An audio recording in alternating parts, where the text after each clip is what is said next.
Hello, myself Dr. Sushita from Affecto Homeopathy Clinic, Jalandhar branch. Today I am going to discuss about infertility, a major issue we see in the world. It's a condition where you cannot get pregnant or conceive after 1 year or more of unprotected sexual intercourse. यानी कि अगर कोई दंपति 1 साल या उससे ज़्यादा time तक ट्राई करने पर भी गर्भ ना ठहरना, तो हम इसे बोलेंगे infertility. Infertility may be either male infertility or female infertility.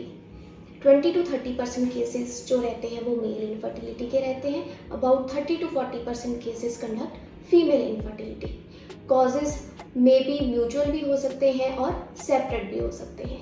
Male infertility की बात करें तो जैसे low semen quality. Semen means a white discharge which carry sperms that is responsible for the fertilisation and pregnancy.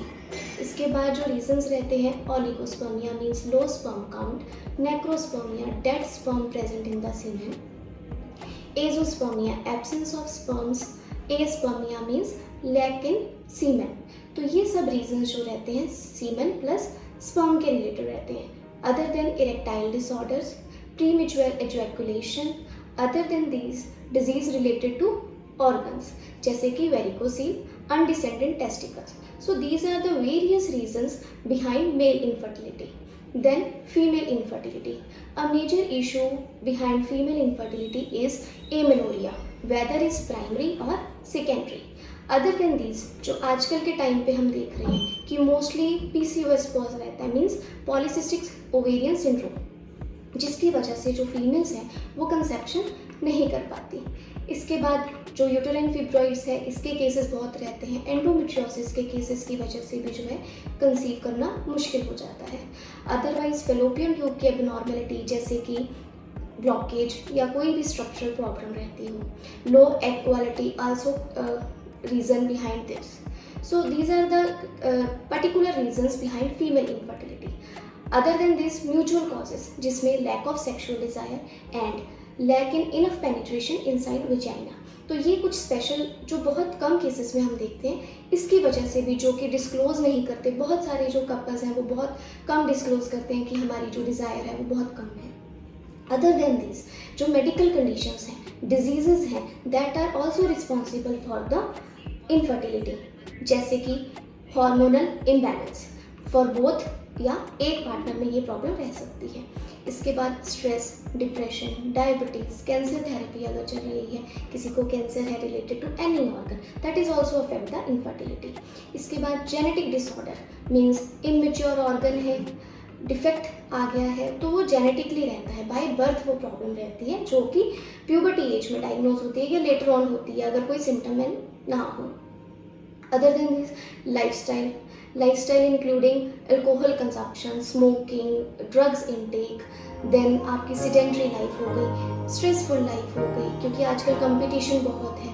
तो जो fertile age group है means 20 to 40, ये एक ऐसा ये जो फर्टाइल एज ग्रुप है जिसमें कंपटीशन बहुत है, रिस्पॉन्सिबिलिटीज़ बहुत है, स्ट्रेस बहुत है, तो वो एक रीज़न बन जाता है इनफर्टिलिटी का.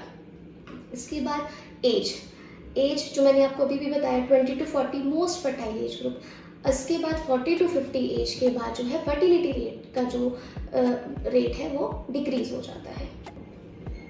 अब हम बात करते हैं डायग्नोसिस की, so that we know the exact cause behind infertility. In males we consider semen analysis, transrectal ultrasound, blood test to detect the exact amount of hormones, कि कोई हॉर्मोन्स इम्बैलेंस की कंडीशन तो नहीं है. अल्ट्रासाउंड करवा सकते हैं, कोई स्ट्रक्चरल प्रॉब्लम तो नहीं है. देन फीमेल इनफर्टिलिटी में हम फीमेल्स को अल्ट्रासाउंड करते हैं पेल्विस रीजन का, blood test to detect hormones region, then hysterosalpingography ताकि हमें पता लगे कोई ब्लॉकेज तो नहीं है या फिर कोई स्ट्रक्चरल प्रॉब्लम तो नहीं है. तो ये सब टेस्ट जो है हम करवा सकते हैं. इसके बाद if there is any structural cause then we consider surgery. Otherwise we treat infertility with the medicinal help after knowing the exact cause behind this. Then हम क्या करते हैं कि फुल केस टेकिंग लेते हैं जिसमें हम बेसिक जेनेटिक्स लेते हैं, family history, past history, psychological factors. So all these parameters के बाद हम डिफाइन करते हैं, एनालिसिस करते हैं, इंडिविजुअलाइज करते हैं केस को, then we will give constitutional remedy so that body itself में इम्यून टू फर्टाइल। सो अगर आपको ये लगता है कि आपको मोर देन 1 ईयर हो गया है to try hard and you remain failure to conceive, या आपको कहीं कपल, अपने फैमिली मेम्बर्स में कोई कपल देखते हैं या नोन में, तो you may approach us. So at last I would like to say, live healthy and stay with homeopathy. Thank you.